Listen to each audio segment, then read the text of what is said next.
I was called for my vaccine on day 2 of my hospitalization. I would have loved to have been called 2 weeks before. Did you ever think it was possible for you to get COVID-19? No. I mean, there is an incredible irony.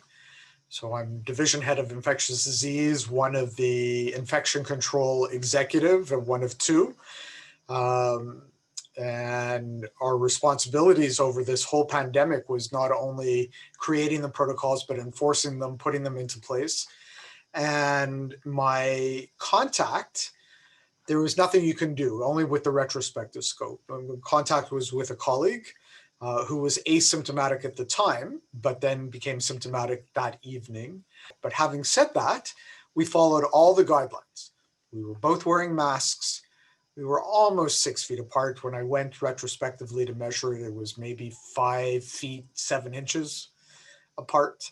But the only breach, quote unquote breach, was that we were together for about 30 minutes doing a sign over of clinical responsibilities, where we would like it to, really make it low risk is less than 10 to 15 minutes. Dr. Rubin, you spent several days in a COVID ward as a patient. What was that experience like for you? The night before I got discharged, in the room adjacent to me, I didn't see who it was, but it was clearly somebody with dementia, an older woman who was crying all night. And it's heartbreaking because you're not allowed to have visitors. You're not allowed to have a proche aidant. They can only do so much, and it broke my heart. What would you say to some of your colleagues right now, healthcare workers who may be hesitant to get the vaccine? It's really our best chance.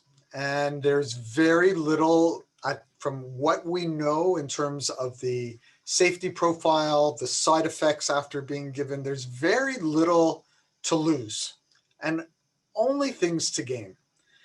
It is somewhat shocking to me of how many people are saying, I'm good.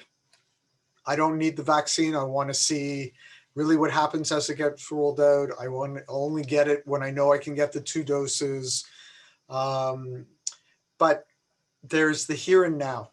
And what I would personally, Earl Rubin, say to people is I'm the perfect example.